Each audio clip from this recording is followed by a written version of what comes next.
First, we need a clean work area to prepare the insulation.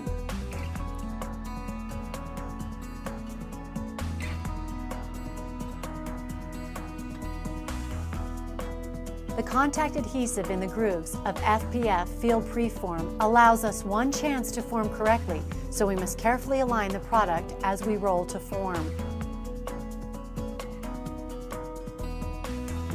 Sections should be butted tightly together.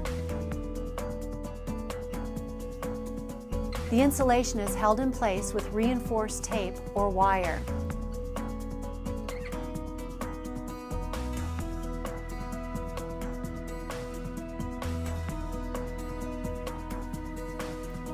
Metal jacketing is applied and held temporarily with these stretching cords overlapping the metal about 4 inches.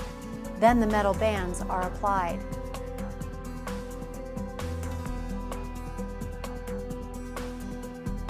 Elbows are available from the IIG factory or can be field mitered. For this demonstration, we are using a factory-made elbow. It comes in 2 pieces, is placed on the pipe, and secured with wire or reinforced tape.